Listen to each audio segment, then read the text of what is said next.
Welcome back to the Laws That Matter. I'm Carissa Kranz, and we have another great week of Vegans for Social Justice. This is an ongoing episode and another great panel of the same guests of the last few weeks, where we stand as vegans in defense of social justice. We stand up against injustice, and we are here also for Black Lives Matter, not just the animals. With us, we have a great panel, so I want to get right to them. Hi,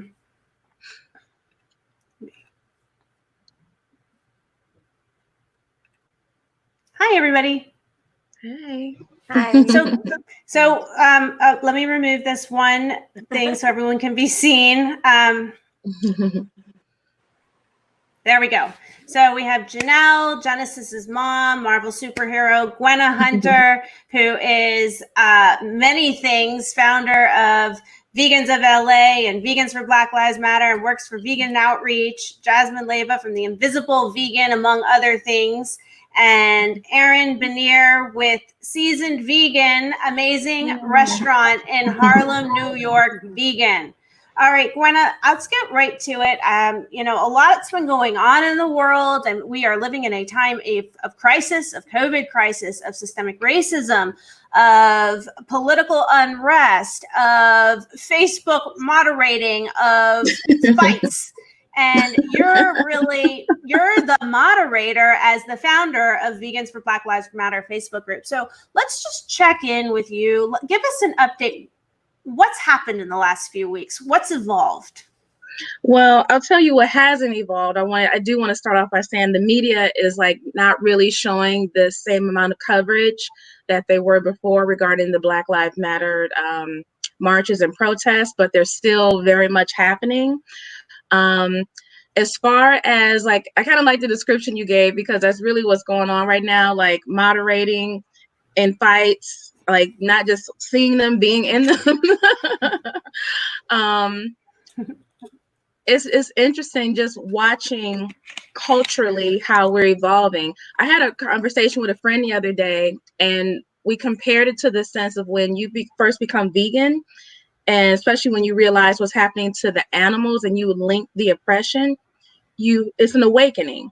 And the first thing that usually happens when people have an awakening in anything is they get mad, because they're like, wow, I had no idea this was going on. Nobody told me, nobody taught me. I've been hoodwinked. I can't believe that this has been happening right under my nose, and I never even had the awareness of it. And I think that's what's going on right now when it comes to standing up for racism. I'm noticing that people, as they start to learn the truth about what's happening to what has happened on this planet, that they didn't learn in school, that they were kind of sheltered from, and now they're seeing the truth, people are getting angry. So in the group, sometimes, we let 100 people in one day, which we're starting to not do that anymore, because everybody comes in and they just want to post racist stuff. This person is racist, this person did this. But really, I think what's happening, and this is no offense to anybody, when I first became vegan, I was mad as hell that I didn't know, I didn't have the awareness. And then for a quick second, I was angry. And I wanted to kind of attack people that were still eating animals. So I think that's what's happening with white people. They're attacking other white people that are kind of the reflection of themselves. And so it's I'm trying to stand back a little bit and let that evolution take place. Okay, get it out. All right, now let's move into another section. You've gotten that part out. You've been angry. You see your own reflection in other people. So now let's shift into some self-awareness and learning. And that's what I'm hoping for, is that people start to look within instead of attacking other people. Yeah, so one thing we've talked about on this show is the solution is a form of healing in whatever shape or form, and that you hope that the Facebook group would be a forum to foster some type of healing. And what you're saying of the different stages of emotion, anger is one of the early stages towards healing and towards evolution. Yes. So, and as much as when we feel anger and we see anger, we want to lash back out or get defensive, which is our instincts. Sometimes we can if we can stand back and be quiet and still and pause for a minute, we can realize that maybe that anger is part of the process towards an evolution and an awakening and a solution. Yeah, and I'm guilty of it too. I I attack sometimes. We so all I'm not do. above it. That's the human dilemma. That's being human. Yeah. John, badass vegan, John Lewis, thank you for joining us. So glad you could make it. You're on mute. So why don't you chime in? Every time you're on here, everyone likes to hear more of you. That's the feedback. That's shocking.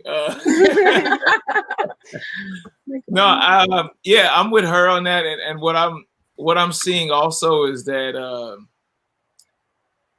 through the evolution, it is a part where people are actually reflecting on what they've done and actually acknowledging what they've done. I think that's one of the biggest things that is part of the evolution too, is like being able to reflect on what you've done, but not beat yourself up. I think people are like, well, why should I feel guilty for something? I'm like, no, we're not saying feel guilty. We're saying acknowledge what you did. And from that point on, now you can progress. Yeah. Like, I think some people are missing the message and they're like, well, they're getting defensive. We're not saying like, hey, if you messed up, we all mess up. We're not saying nobody's messing up. It's like, okay, acknowledge the mess up. Now let's move forward. How do we do that though? How do we move forward? Yeah, how do we move forward though? I mean, we've got humans and human emotions and defensive humans and angry humans, and we're a forgiving group here on this panel. I think sometimes I used to do the Nancy Grace show, and I sometimes think maybe we should have a panel of a bunch of infighting because it's sometimes more interesting, but it's not solution oriented, which is what we want to do. How do we get to that solution? I mean, how do we move forward? How do we get people to awaken on a global level to change? Like, how do we do that besides continuing a conversation? I think it just comes down to, I didn't know what else to tell, sorry. Yeah, you can jump in, but I saw Jasmine like. Go for it, Jazz. Go, Jazz. Go ahead, I'll go after. Go ahead, Jazz. Oh, no, No, I was just saying, I think that in order for us to move forward, we also have to be open to people acknowledging their faults. Like, I think right now it's like, well, you did this in the past, you did that in the past. It's like, no. Like, what I've been doing, I actually just had a conversation with a friend last night on Instagram. It's funny, we got each other's number, but for some reason we were talking through Instagram. But we were talking to like 3 o'clock in the morning my time, and he was like, no, man, I believe in, we do need unity, that the police are messed up, but this is going on. I was like, yeah, but if you only speak up saying that we do need cops and this and that, I was like, that's part of the problem. It's like, if you do understand that Black people are targeted in America, you got to speak up to that too. Yes. Now, if the only time you speak up is to say, no, we can't defund the police, we can't do that, now that's showing divisiveness. He's like, the media is the one that's dividing us. I'm like, yes, but you're choosing that side. Black people have been in the same position the whole time. We didn't go anywhere. Black and brown people have been in the same position the whole time. We didn't go anywhere. If you decide to divide, that's because you decided to go somewhere else. We've been saying the same thing. Luckily, Facebook will remind you of all your posts. Literally, posts from 2010. I'm saying the same exact thing. Really? In the day, and I'm like, man, like, it's crazy. Like I'm posting it today. I posted a video of Jane Elliott in like 2015, and it's like, it's the same thing. It's like, it's the same thing. We're not progressing. So we got to get to the point of, and I gave him credit for wanting to have that conversation with me. He's like, no, I want to have this conversation so I can do better.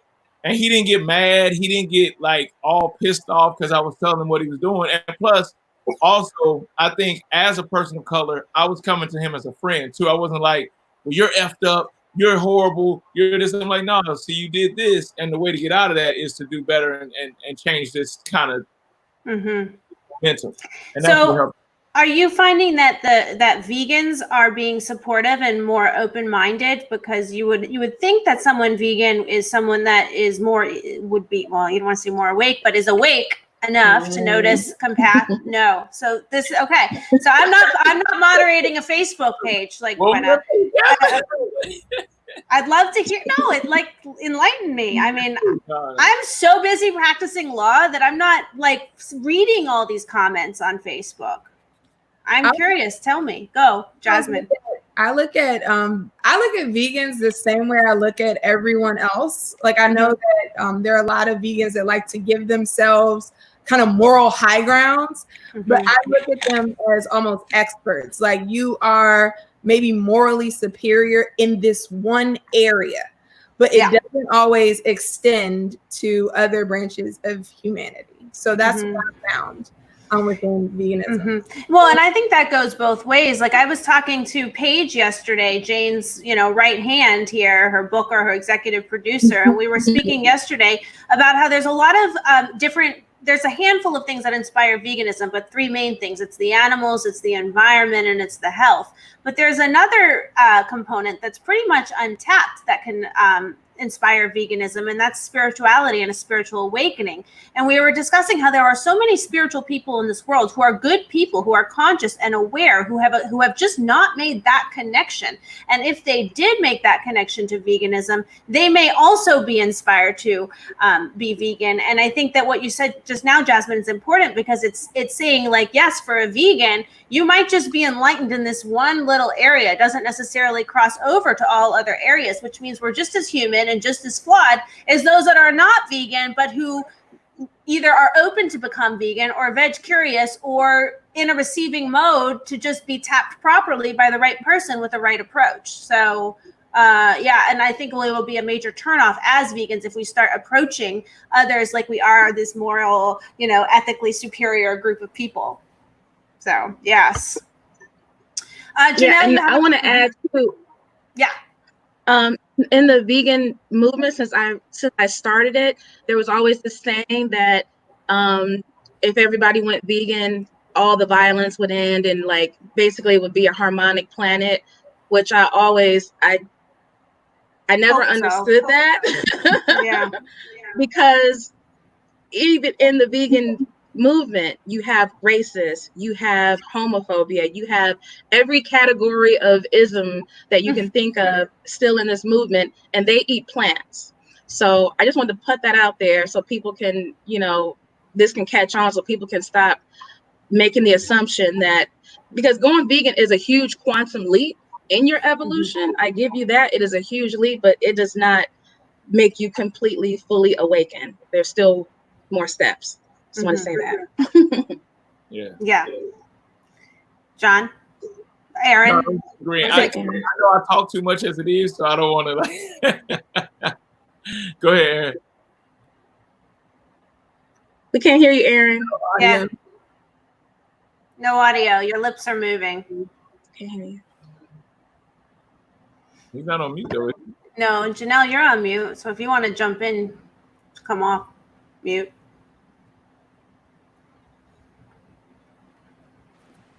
One thing I wanted to add, and I was going to discuss it in the last show, but we ran out of time.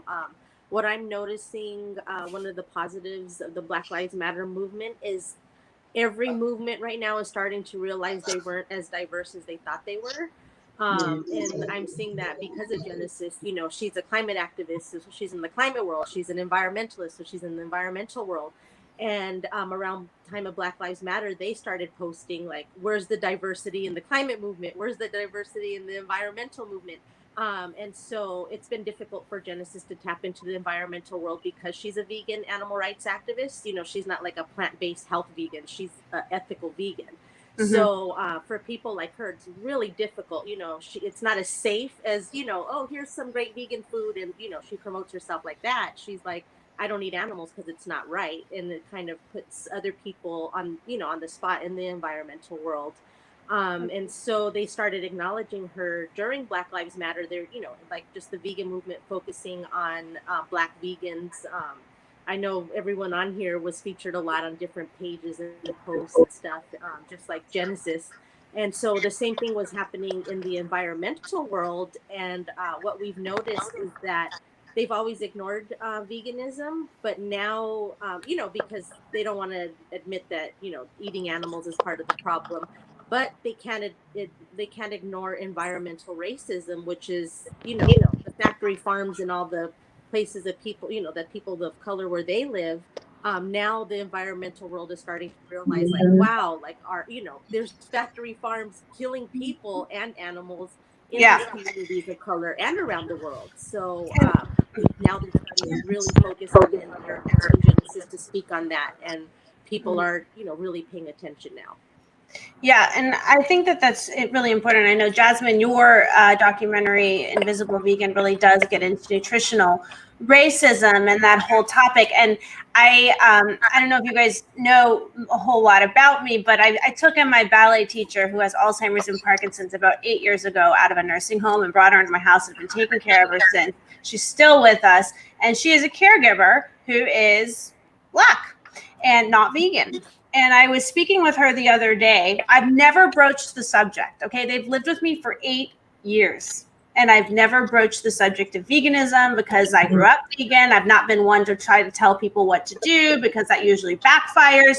But since this whole thing with COVID has been happening, and I've been enlightened to this whole concept of nutritional racism and what's going on with the slaughterhouse workers and how these workers are being forced to go to work and wear Pampers and diapers, and they can't even take bathroom breaks, and they're on a dangerous assembly line. And there are articles about this. Google it.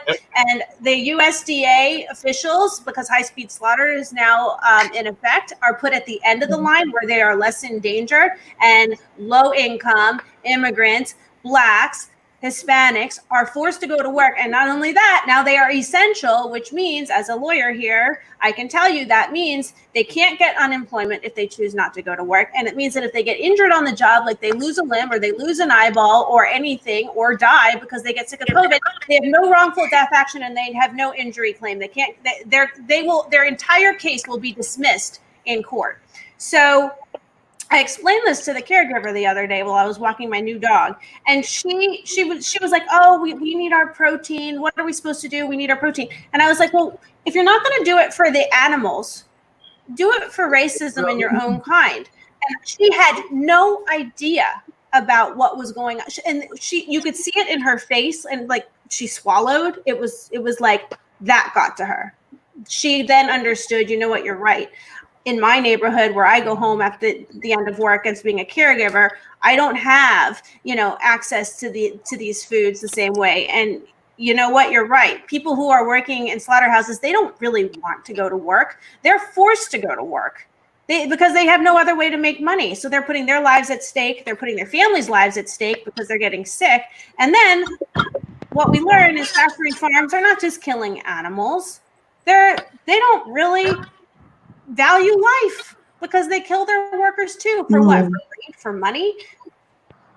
That's just to go along with what you're saying. That's something we kind of dive into on the documentary, is that because a lot of people, they forget about the human aspect. Is also like the amount of the percentage of suicide that is used. That is actually that occurs within that industry, and also.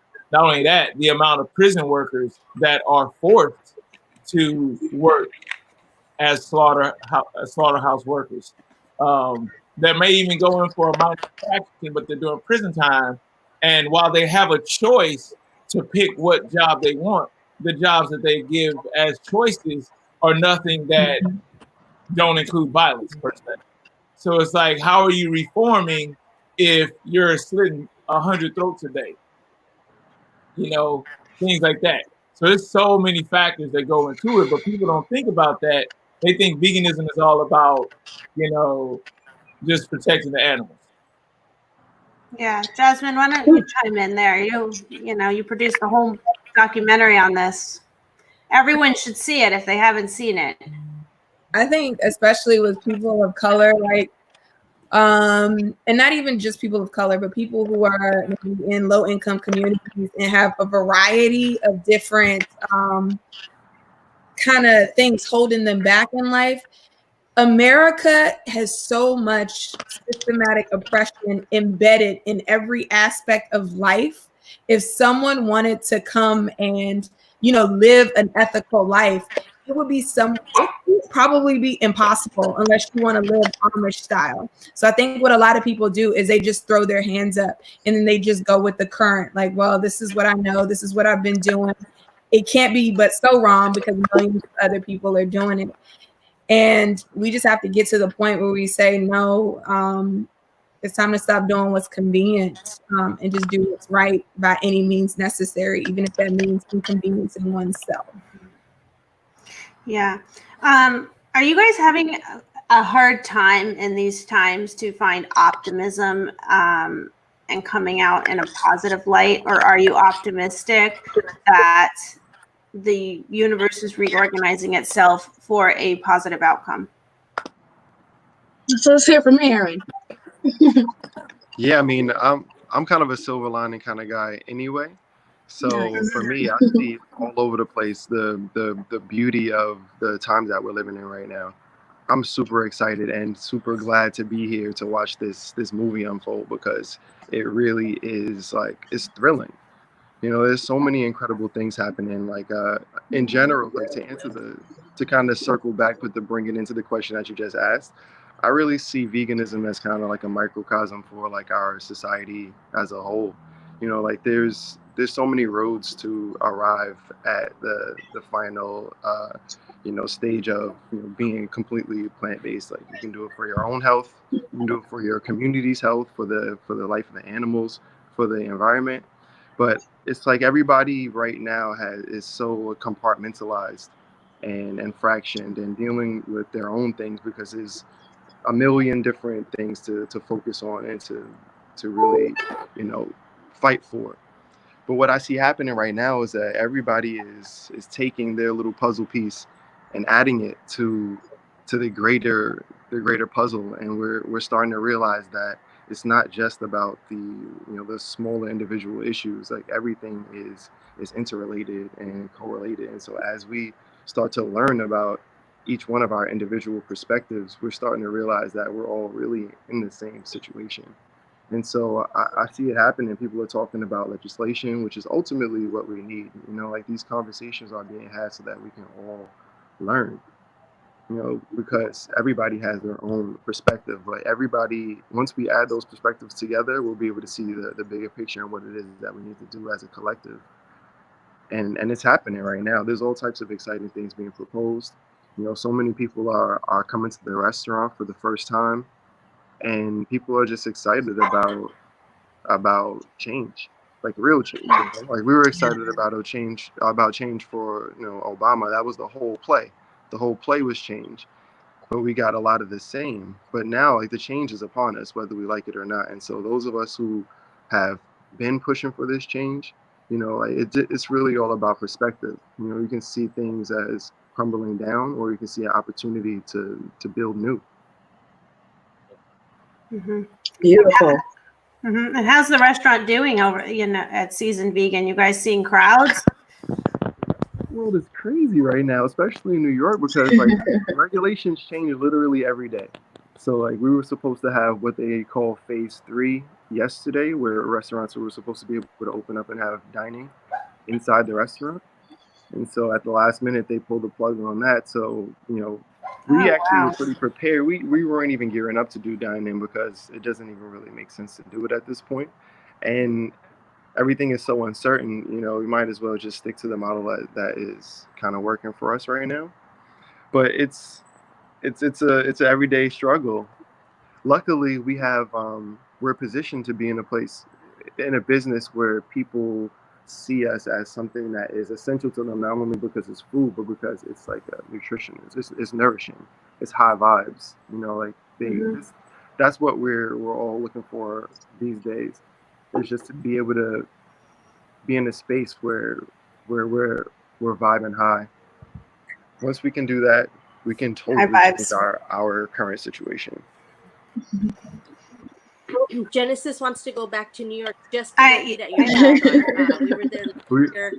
Yeah, we were there for 48 hours for her to film, and we didn't even get to sightsee or anything because she was so busy. But we ate there 3 times, and then we went at 1 a.m. She's like, "Mom, they're open." Yeah, so we ate there 3 times, and she took some to go for the plane. So Yeah, so she always talks about your restaurant still to this day and wants to go back to New York just for your restaurant. She doesn't care about sightseeing or anything. She just wants your food. We miss y'all. We can't wait for y'all to come back. We had such a good time chatting it up with y'all when you were there. Yeah, it was nice meeting you.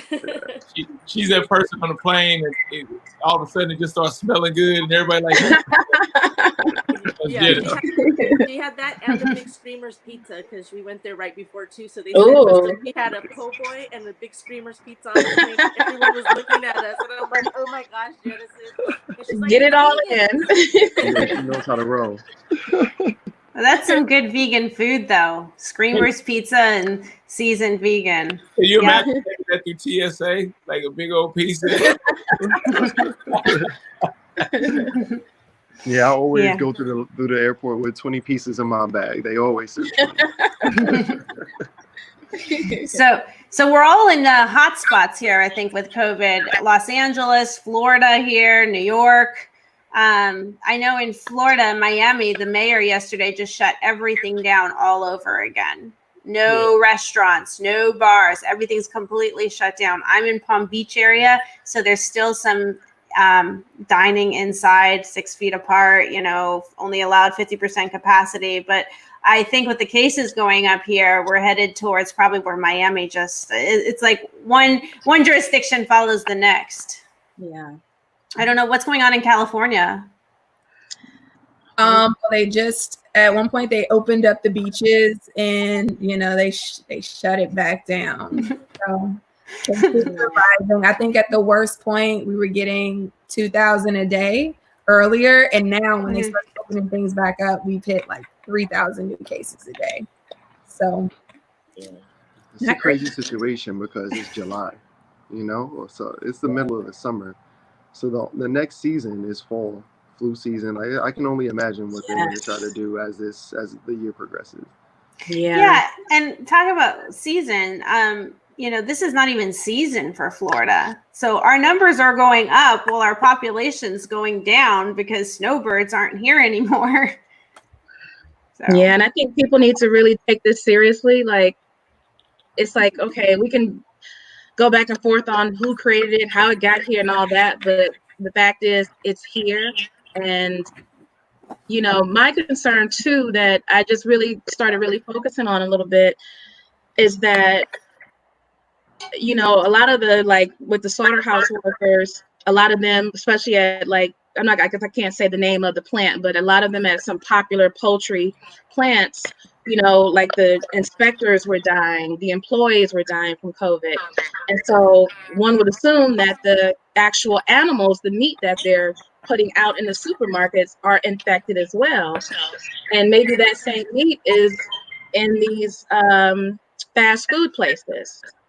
And so I think we really have to start educating, especially, in the Black communities, like, stay away from these fast food places because you could literally be it. You know how they do these things and then 5 years later they tell the truth, but everybody's dead because, nobody knew. And it's like we got to use our common sense and set our taste buds aside.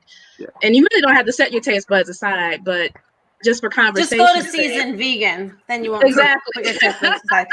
It's funny because it's like the whole planet. correlated, right? Like, we're talking about the factory farms and how they employ lower income people and how they, get those people sick and those people go and transfer diseases to their neighborhoods. And then we talk about the treatment of the animals and how that's such low vibes, talking about like killing millions of lives in one location and how that spreads around. And at the same time, we're talking about these animals being in such close quarters that they're like sneezing and coughing in each other's faces and producing even stronger, more virulent viruses and bacteria. So it's like, once we start to see the bigger picture, how like it's all related, we'll really be able to pinpoint what it is that we need to do. But we all have to do the internal work also. This is giving us the opportunity to take a minute and like figure out, okay, there's something out here that's attacking people. What is it that I can do personally? And, like there's so many ways to boost your immune system that it's just really making people focus on what it is that they can actually do. And so, veganism to me is one of the simplest things. You can actually control that. Like I would like to remove myself completely from fossil fuels and petroleum. it's difficult, you know, to move around. Like, if goods and services are transported with them still, you know, that's a macro thing. But there's a lot that we can do on the micro level, which is like our own, you know, personal level. Mm-hmm. Yep. I mean, and talk about being healthy. Factory farms, everyone here knows probably, but who knows if everyone listening knows. 80 to 90% of all of our antibiotics and drugs go to factory farm animals because they are grown in such poor conditions. And then because they are grown in these poor conditions, they get sick and they're pumped with these antibiotics so then they can be fed to be fattened for slaughter. And then when they are slaughtered, not only might you be ingesting COVID, like Gwenna just said, which is an interesting theory since slaughterhouse workers are in hotspot COVID locations, and that could be part of the spread. Who knows? Interesting point.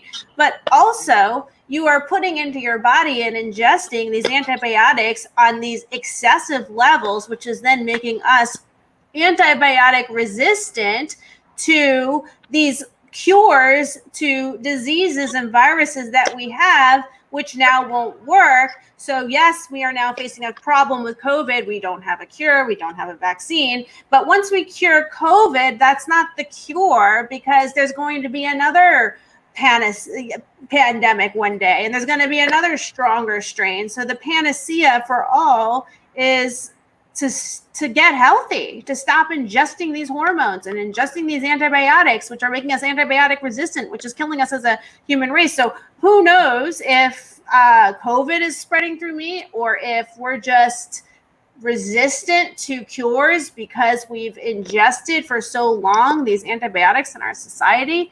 I mean, lots of problems to consider.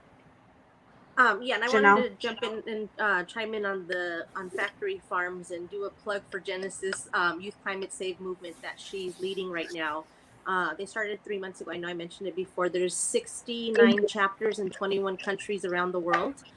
She just added an organizer from South Africa and one from Indonesia. And the majority of the youth that are joining her movement are people of color, minorities, indigenous people around the world.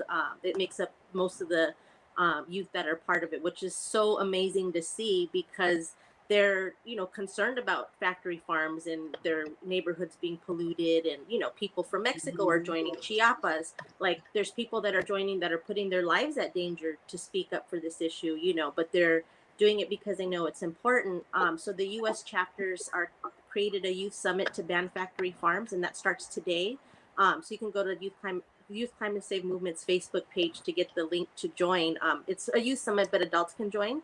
And Cory Booker and Elizabeth Warren will both be speaking to the youth. They were able to pull that off. I'm an adult facilitator, but I had like nothing to do with it because they are so amazing.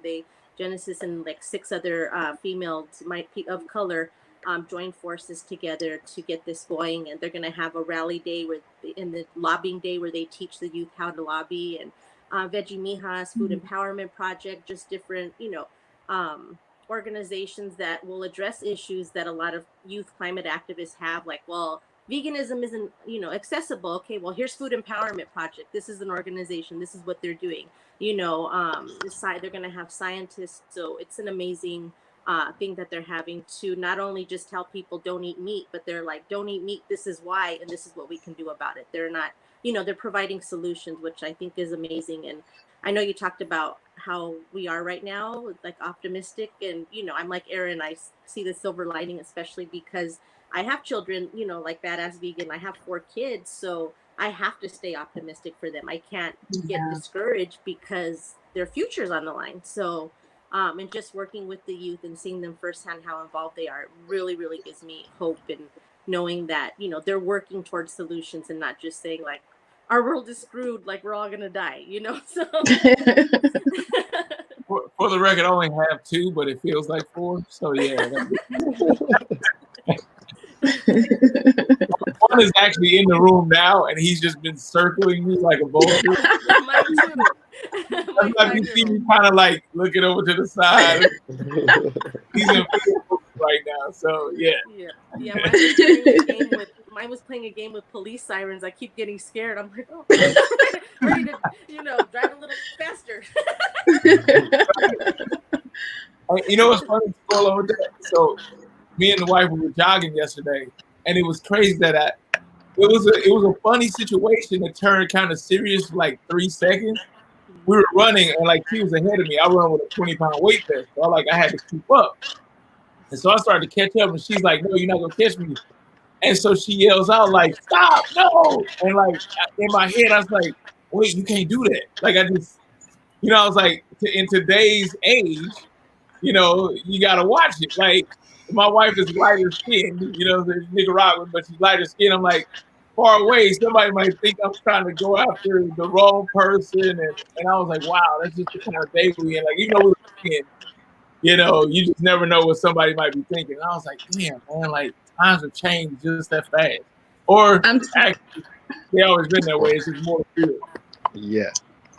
It's interesting that you say that, because the neighborhood I live in is kind of like an equestrian community. So that tells you exactly where I live.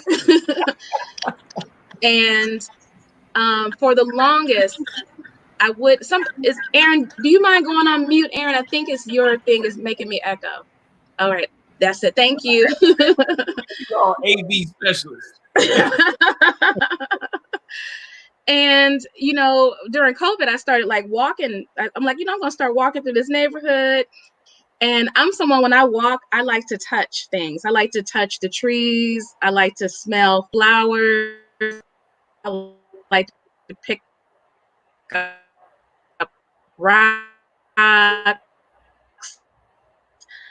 like to just like go and picture myself. And as I was getting ready to start doing that, I don't know if I'm.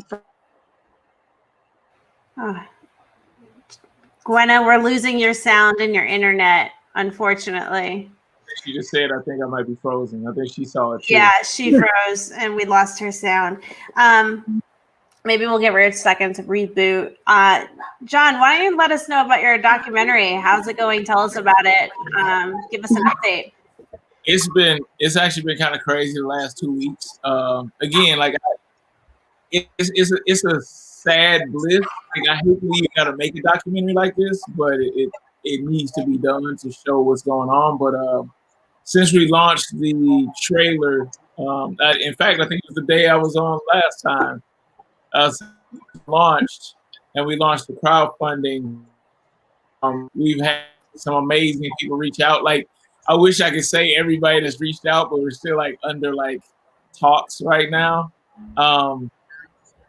One should be done this week, but like I'm talking about like game-changing, like crazy acknowledgement that these people are in. So that's been a great thing. The crowdfunding we started for $54,000. That was to get it like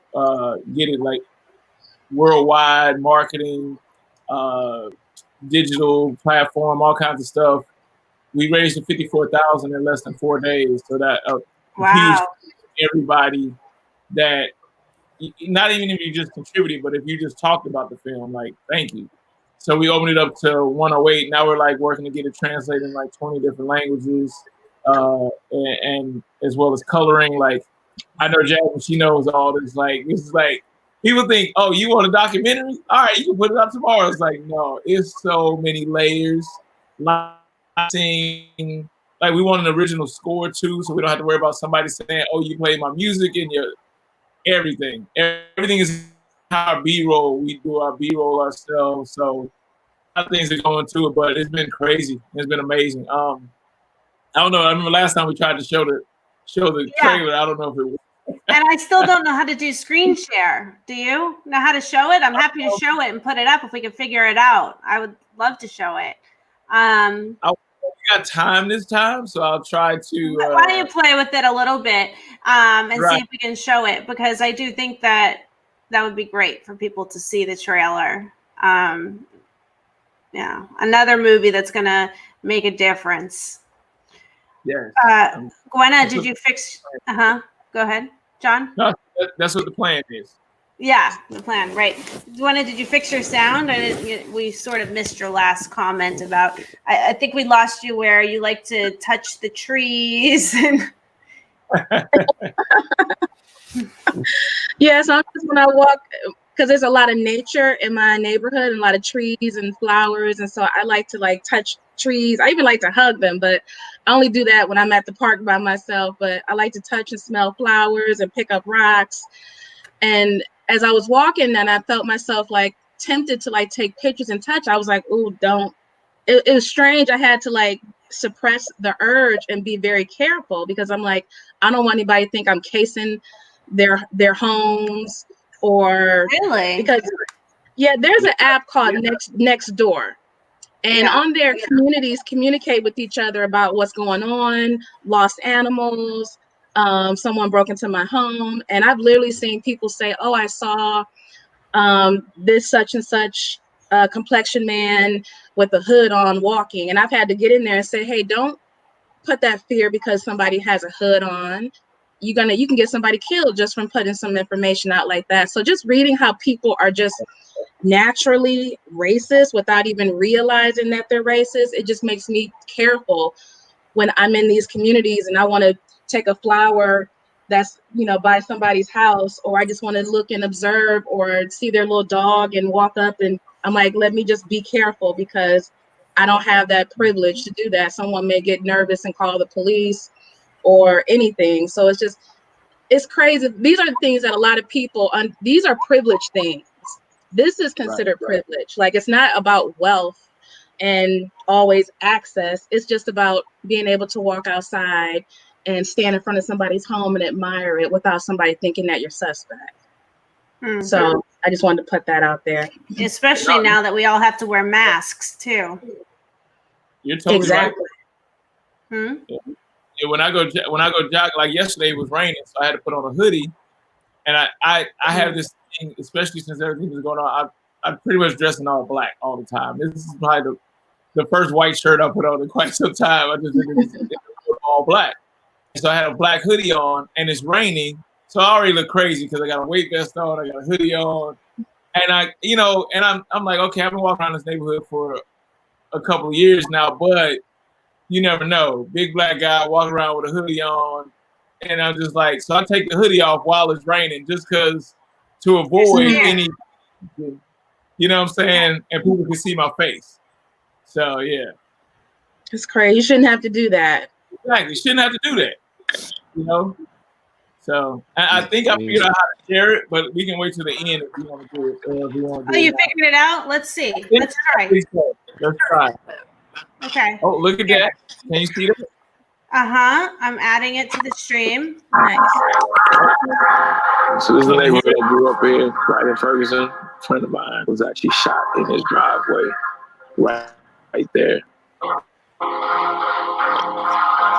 You put drugs in the communities, put guns in the communities, put disease in the communities, put poor food in the communities. All these things are designed to shorten your life expectancy. It's by design. It is not accidental that this is what's in the hood and this is what's over there. There's actually an active hand in making sure that we living like this. It's all about control, money, and survival to them. Your death is not an expense to them. It's an expense to you. They're trying to make money from us, even if it's at the expense of killing us. You just die slow. Your family just watches you die. The alcohol industry, the fast food industry, tobacco industries target communities of color. Your health is not their main priority. They're trying to keep you sick. We are in a state of emergency when it comes to our health. Keeping people sick is very lucrative. Now you want pills. Now you want dialysis. Now you want medicine. You go into the hospital on a regular to see your doctor. Everybody's getting paid except you. Big pharma and pharmaceutical companies are making billions of dollars off of all of us. As long as they can make that dollar, they don't care if you live or die. It's something about being here that's making Black people sick. Everybody's getting paid except you. You hurt me. There are more dangerous and harmful products. It is a crisis. It's kind of like a dope game. It is the dope game. It's just a bigger gangster The mob boss. Look at the hidden hand, you see that government is feeding the crisis. The Fed wrong knowledge, society ordering food. It's about money over people's health. If you can control a population's access to food, you can control the person. Only about 8% of African Americans even live in communities that have a grocery store in them. Because the deep root problem is the food. Because poor diets kill more brothers and sisters. You know, we fighting for our lives as like Michael Vick's pit bulls. As black men, we're dying off so quickly in so many ways. It's here, pocketed in our communities. Of course, come on now. Want a healthy population. That is injustice, plain and simple. The powers that be that are making that money at the top, they trying to kill us. Hi, my name is John Lewis. My name's Keegan Kuhn. We're the directors of the new groundbreaking documentary. All right, we're back. Beautiful. Yes. Wow, Thank you. Yeah, they're trying to kill Yeah, us. Powerful. That got me hyped. I'm like, what? I'm hyped now. I'm ready for some activism. Yeah, I can't wait to see Believe that. me, I like every day I have to take breaks. Like I have to take little like mental breaks because I get so hyped and I get like kind of enraged, but it's like, man, and then you learn more and more and more. Like it's like they say, the rabbit hole is just the hole at the top. Once you get in there, it's like a whole like series of. It's just crazy. So That film is going to help awaken people even more. So what's happening right now, like people are literally starting to like wake up. And like with Jasmine's movie, when people saw that, they were like, what? Huh? What? You know, and so that started people waking up. That's going to really wake people up on the level of about like the pharmaceuticals and how people are being played with healthcare and being tricked. And, you know, I saw an article yesterday that I had posted, and it was about a pharmaceutical company reintroducing another vaccine that they had already admitted hurt and kill people and sterilize women, and they're reintroducing it as something for lung cancer. And I'm like, what planet is this?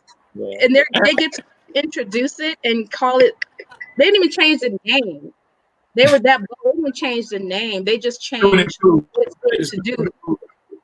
Yeah, they changed the organ that is going to help. First, it was for vaginal health. Now it's for your lungs. Yeah. I'm like, okay. And it's interesting. People were like arguing about it. Like, no, it's just. So, yeah, I'm looking forward to that coming out because I hope that'll help wake people up. And it's to go along with what you're saying, like pharmaceuticals. Like I'm always honest. I'm like, look, are all medicines bad? No. But let's be honest. It's a $1.3 trillion industry. What would happen if half the world got healthy? Half. Mm-hmm. Just half. Like half. Mm-hmm. They don't want that. They don't want you healthy. Like just think about that. But it's kind of interesting because I keep talking to my co-director Keegan, who made What the Hell from House Chris. I think everybody in this room probably knows who he is, but to people outside, and I'm like, man, they're gonna think we started all this stuff because we were talking about all the pandemics. We were talking about police brutality. We were talking about, you know, all the diseases, the pharmaceuticals, like everything we talked about in the film. We've been filming this for 4 years now. And everything we talked about, it was like 2020 was like, let me show you something. And it was like, boom. It like people say, oh, you know, 2020 is the year of vision. I think a lot of people don't realize, like, if you pay attention, it's showing you some stuff. It's the year of vision. If you just gotta pay attention, it's still there. So, you know, when we went to the hog farm and talked to him about all the pharmaceuticals that they're giving the pigs and all the diseases that come out of there alone, you know what I'm saying? I'm like, well, wait. I'm like, how many times you didn't have a like, so that's how they see the people sick. Mm-hmm.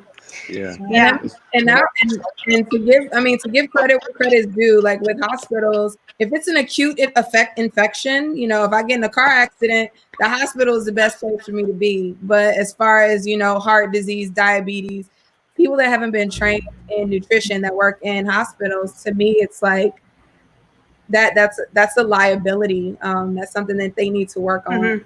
But Yeah, going to John's film, one thing I love about it is the look of it, the music, the coloring. So much of it is unapologetically Black. And I think that when the mainstream vegan movement, the way it's presented sometimes, they're different, you know, cultures look at things different. They have similar behavioral kind of behavioral patterns. And when we see some of that shit, when we see some of that stuff, it looks very corny. It looks very corny to a lot of Black people.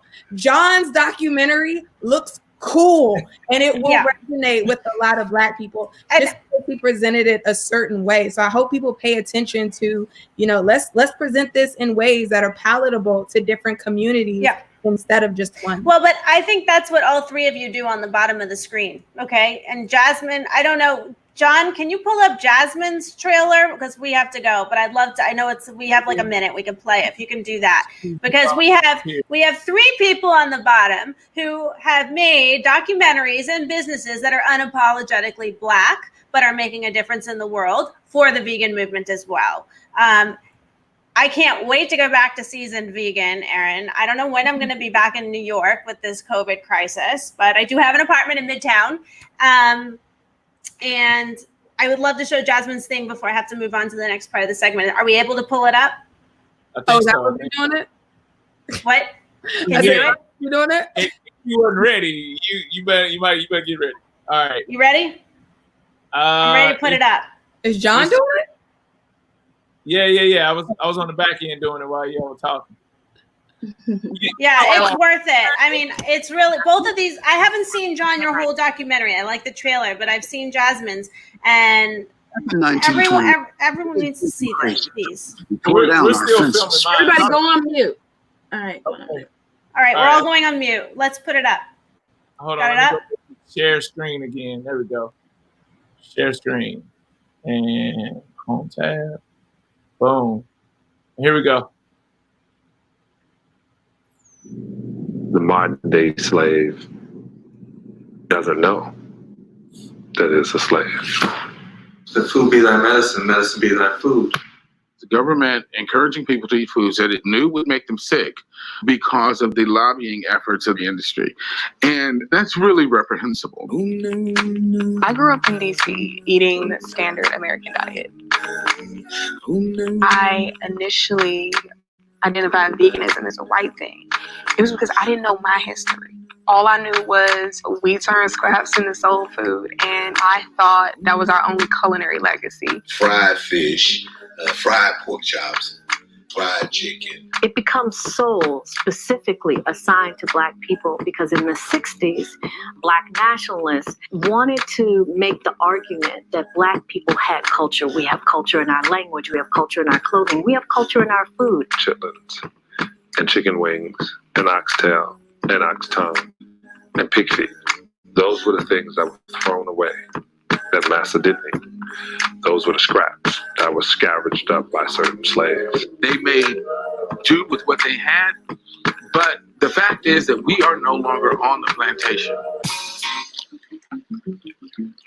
It's all love. It's all love. So I think a lot of people think about Black folks' history in this country. It always starts with slavery, right? But it really goes back farther than that to the continent of Africa.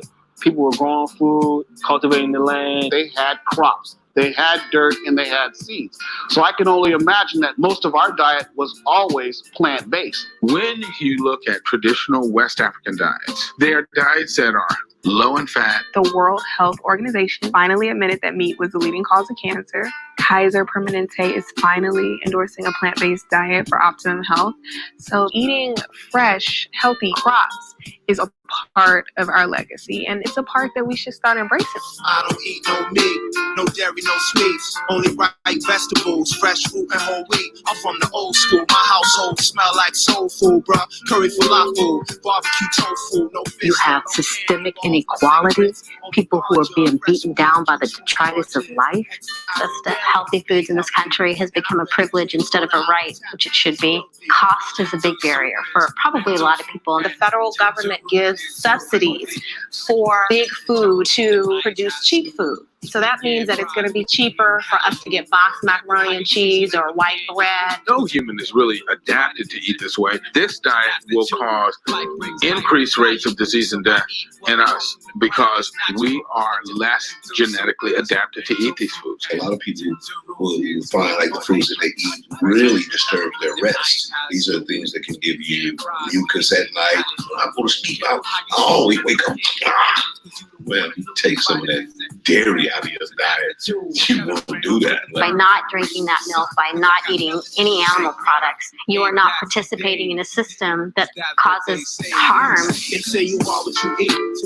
Vegans are in a position to be able to recognize the suffering of these other beings. There's no way I'm eating that. There's dead and diseased animals mixed in with the live ones. They are not feeding our children. We are feeding our children. There's the policy side of our health and our wellness, and there's the personal priority side. As a people, if we want to grow stronger and flourish, we have to be healthy. A plant-based diet promotes better health, less disease, and greater longevity.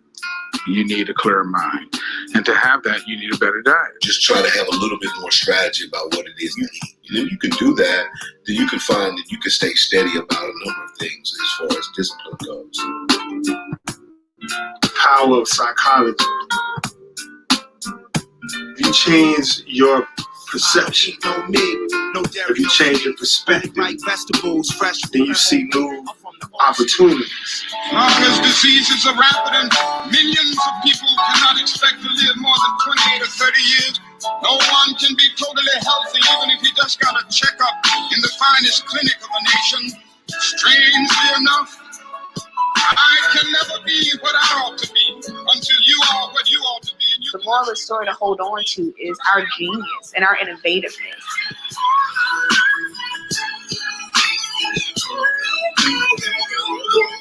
We live in this big mass production society where you just don't know where the food come from, to be honest. We need more people that look like us pushing that message. How can one avoid being depressed when he sees with his own eyes millions of people going to bed hungry at night? How can one avoid being depressed when he sees with his own eyes millions of people sleeping on the sidewalks at night? We need more visibility to a lifestyle that is far too invisible in certain communities. There is extreme poverty in this world. No man can be totally. I don't want to be an invisible vegan. Long as diseases are rampant and millions of people cannot expect to live more than 28 or 30 years, no one can be totally healthy even if he does. I'm mad hype right now. Think again. Wait, hold on. Stop. I'm on mute here, talking now to myself. Great documentaries everyone needs to see, and I think on that note we are out of time. So I think that was a great note to end. Both documentaries that everyone should see. Great trailers. Nutritional racism is real. Systemic racism is real, and vegans are here and should be here to stand up against all injustice, and that includes racism. And that's where we are now. So Gwen, I hope you can get the news focused back on it. I know you said it's been off of it. And thank you guys for joining us. I have to move on to the next thing. Aaron, if you want to stick around, because I know you have a restaurant. Yes, bye, Jasmine. Bye, Gwenna. Bye, John. Thank you. Good luck with the documentary, John. And Gwenna, I'll talk to you soon. Yes. But, all right. Yeah. So Aaron, just so you know, bye, John.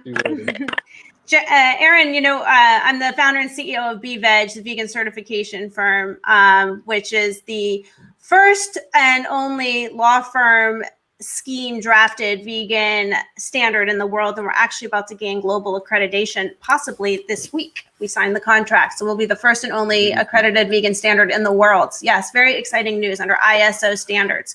When I was at your restaurant, I had asked, do you have vegan wine?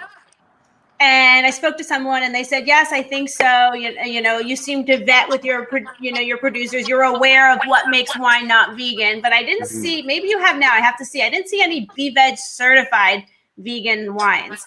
And what we do here at BeVeg is we not only look into the process of filtration. For those listening, a lot of wines, beers, and liqueurs could be filtered through animal parts, whether it's isinglass, which is fish bladder, egg whites, gelatin, bentonite clay would be a vegan version of that. There can also be up to 66 ingredients, according to the Tobacco and Trade Bureau, that can go into alcohol. None of it is disclosed. People think it's just grapes. People don't know. So the consumer who's looking for a vegan beverage is really relying on a credible vegan claim. So our next part of the show is a newly certified vegan wine. Hi, Rachel, Oceano Wines. And I'm sorry that the winemaker couldn't make it with us. I got his picture though. Here's, oh, I don't think we can hear you. Your audio's off. Aaron, can you hear me? I can hear you, yeah. Yeah, Rachel, I think you might need to restart. Sorry. Yeah, I think you need to disconnect and restart and rejoin. Something's wrong with the audio.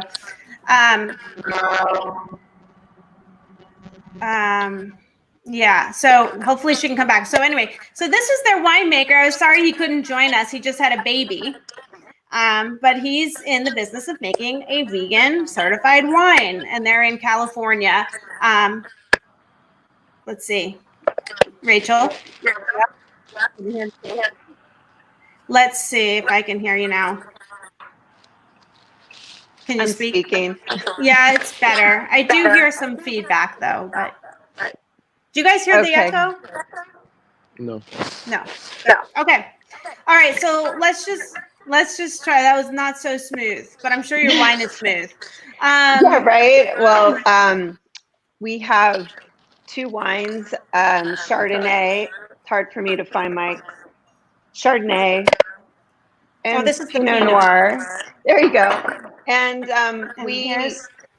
we produce wine from grapes grown in San Luis Obispo, which is the central coast of California.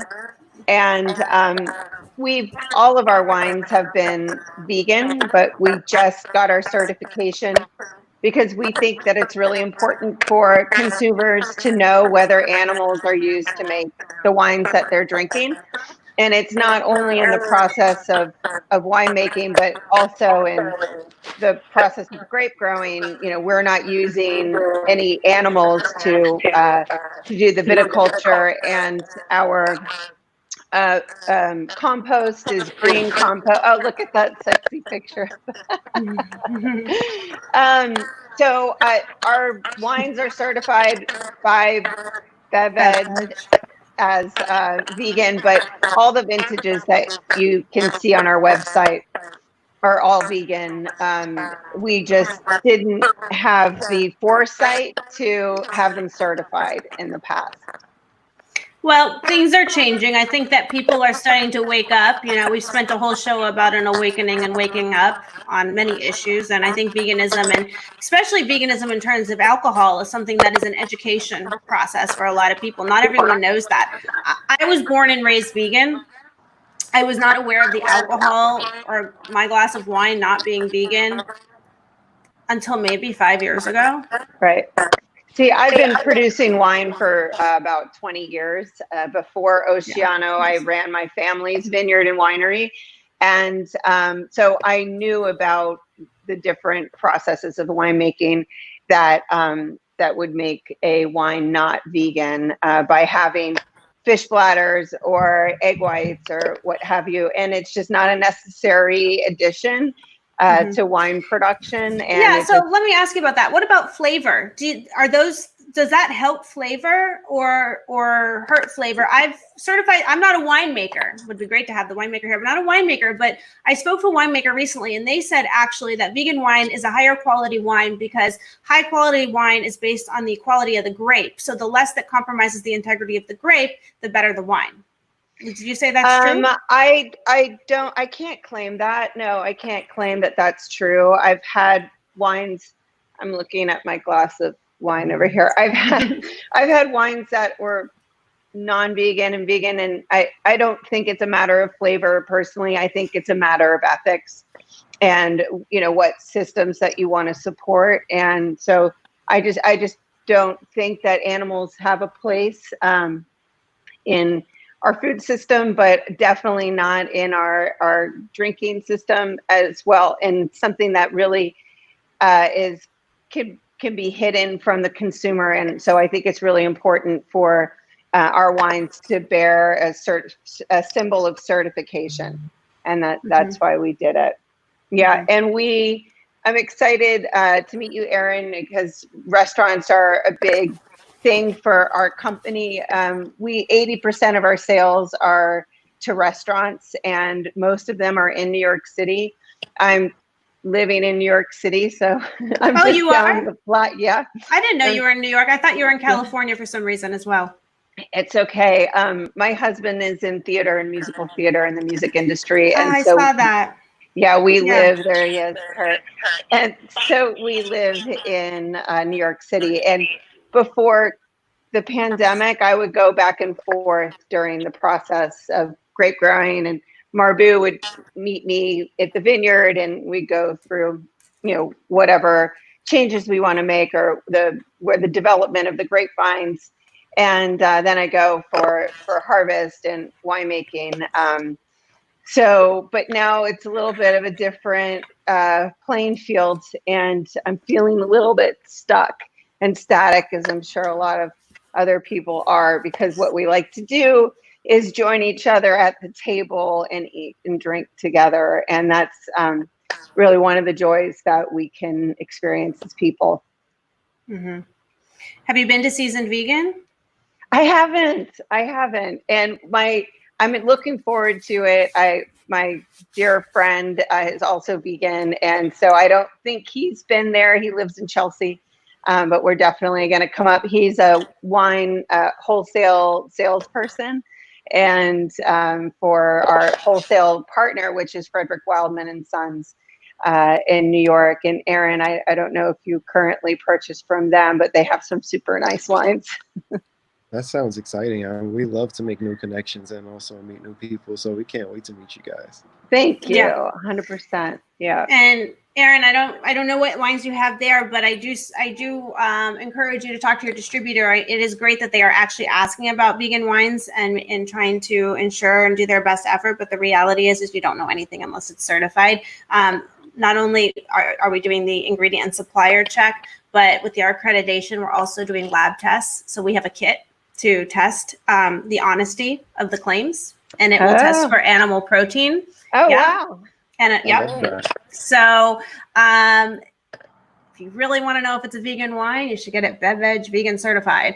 And we have a free app for the consumers, which Erin, you can let your patrons know. It has over 1 million beverages cataloged from the Tobacco and Trade Bureau's website.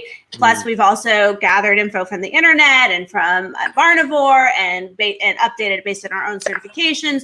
So it is a search engine for people who want to know whether or not their drink is not vegan, vegan certified, or vegan claimed, possibly vegan. So yeah, all important things. Sounds great. Thanks so much for having me on and being able to talk about our wines, Oceano wines. But before you go, I wanted to say that I loved the panel, and I stayed, even though I was in the studio backstage, I stayed and listened, and it was really compelling and very exciting to hear. So thanks for that. Oh, you're welcome. Thank you. And before you go, because I haven't tried these yet, I want to try it. What is it that I or someone that gets your wines can expect to taste and flavor with the two that are? I'm excited, and I love the bottle. It's beautiful. Thank you. It's very elegant. We named the wine Oceano because it's the closest vineyard to the ocean in the state of California, and there's a neighboring town called Oceano, and we wanted to really have a sense of place. But our wines are characterized by having a really clean and refreshing profile. So even though our Chardonnay is fermented in French oak and aged for 9 months, it's really bright and has a lot of green apple and lemon curd, and so you don't have any heaviness that you would associate with California Chardonnay. We don't perform malolactic fermentation, which is transforming malic to lactic acid, and that's because I really want the wines to be reflective of the soils and the climate in which the grapes are grown. So it's really bright, bracing, exciting, and then it's compact in the palate. So lots of flavors going on, and a really long finish. Our Pinot Noir is fermented in stainless steel, so it has less oak, less of an oak experience than the Chardonnay. However, you still pick up on those toasty notes of the barrel, but you're going to have a wine that's packed with fresh red and red berries and a little bit of darker berries like some blackberry, a little bit of black currant, but mostly raspberry, strawberry flavors, some dried herbs, and again, a long finish. This wine, the vintage is 2019 on both of the certified vegan wines, but this needs a little time to open. So we bottled both wines May 3rd or something like that. Sorry, it's such a bizarre time that I don't know what month or what, but about a month ago we bottled these wines. They need about 3 more months before they're in their drinking phase. Now, let me back up. The Chardonnay you could enjoy right away, but I would open the Pinot Noir for an hour beforehand just to blow off some of that oak, and of course throw it in a decanter. You know, why not? I love ceremony. So right. Yes, I can't wait to try it. And hopefully maybe you guys, Erin and Rachel, you guys can connect since you're both in the city. When I'm in the city next, I don't know when I'll be, I'll reach out as well. I haven't been back in a while with all that's going on. Well, my apartment's sitting there empty in Midtown. Bummer. I know. No, but Erin, I'll definitely come by. Are you there most days? I'm there every day.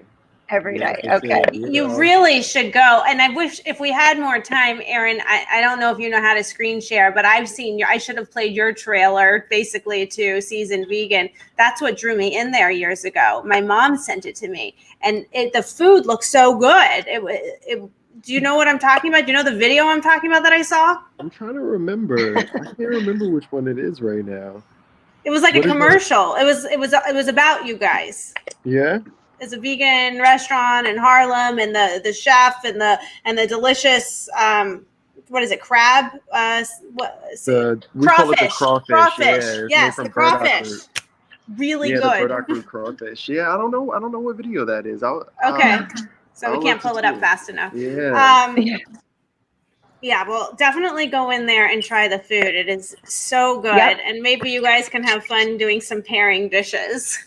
Sure, I'll bring some wines. We'll taste some wines together. Yeah. Please do. I'm excited. Okay. The Thank you. sound amazing.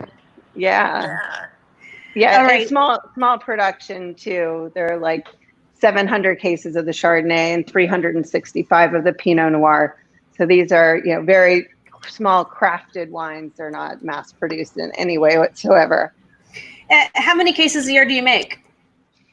These are the 2 wines that we make. So depending on the year, around 1,000 cases in total. Okay. So you're a boutique. We're a boutique. Yep. And where can people get the wine?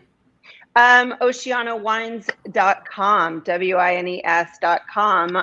And also, if you go to the website, not only on our online store, but we have a wine finder. So you just click on that, where to find our wines, and you'll see all of our accounts listed. And it's you just put in your zip code, and it'll show you the closest restaurants and retailers that sell the wines. Anywhere in Florida? I don't have a wholesaler in Florida yet. It's not, the 3-tier system is a really, difficult system to navigate. So right now we're in the Mid-Atlantic and the Northeastern region, and we're really focusing on that. And it helps living in the city that I can make more of an impact as far as the density of all the restaurants. Well, at least you shipped some to me. I'm really excited. I'm going to open the bottle tonight. Yeah, we ship to 42 states, so we've got that covered. We're just more specific in the cities, and we've got some nice placements before all this went down. We had some good by the glass placements, and hopefully we'll be able to retain once the restaurants are back up and running at a normal clip, because I can't imagine, Erin, how difficult it is to manage an outdoor situation, and then whether you want to open your indoor as well. I mean, wanting everyone to stay safe must be quite stressful. Yeah, it's tough, and because of the mailbox and the hydrant in front of our restaurant, it makes doing outdoor seating almost not possible. So we're still doing the takeout and the delivery, but because of that, we're quickly moving towards doing some private label goods that we can sell on our website, which is not only we have our website for the restaurant, which is seasonedvegan.com, but we have an e-commerce page where we have thousands of vegan products called the Super Vegan Market. So we may be able to sell some of the wine in the restaurant and also on the market. Awesome. That's so cool. Erin, I'm going to bring up, so we have 2 global trademarks here at BeVeg. We have the BeVeg mark, which is the wine glass symbol that's here on her bottle. And then we also have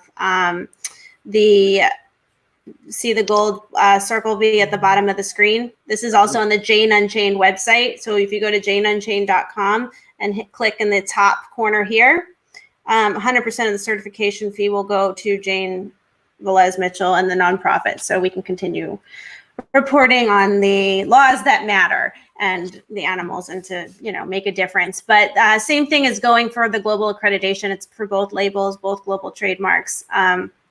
And these logos are represented on every country and every continent except Antarctica. So if you do go into the private label, definitely reach out. Absolutely. Congrats. Yeah. So anyway, thank you guys. We're so out of time, but I really enjoyed the show. I enjoyed being with everybody. And we'll be back next week, Wednesday, noon and 9 a.m. Pacific Standard Time. Thanks for joining us, and see you next week. Thank you.